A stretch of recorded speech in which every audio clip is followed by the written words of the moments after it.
The world in which we operate changes so rapidly that we always need to be on alert about maintaining the values and standards of our organizations, and they're critical to our success. They're critical to the trust audiences have in us, and it's absolutely essential that, for example, at the BBC, that we remain viewed as a authoritative, trustworthy source of news and information, and an independent and impartial and trustworthy source of news and information. And that is our reputation. Maintaining that in a world which is increasingly partisan,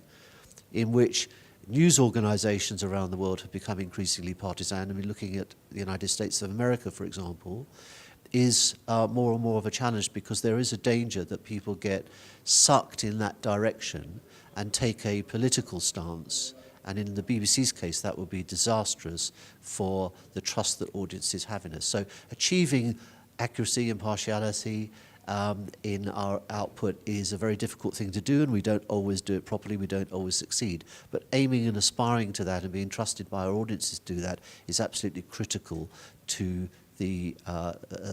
reputation of the BBC. I have a diagram which gives an indication of where different segments of the audience get their news from in the UK, and the movement of young audiences towards social media sites for their news and to other sources of news and away from traditional news providers, not just the BBC and public service broadcasters, but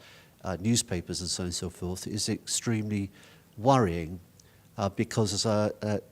unfortunately, those other sources can't be relied upon and trusted in the way that public service media usually can. So part of our desire is to find ways in which we can appeal to younger audiences and keep them with the BBC, and hopefully, as they grow up, that will mean that they will move from the services that are specifically designed and targeted at younger audiences onto our more mainstream channels and onto our more mainstream offers. So that is the objective. The most difficult part of that is getting people to come to our audience, to our services in the first place as young audiences, and tailoring the offer that we make to them, both in terms of the content and the way in which we deliver it to them, on mobile, for example, in ways in which they will find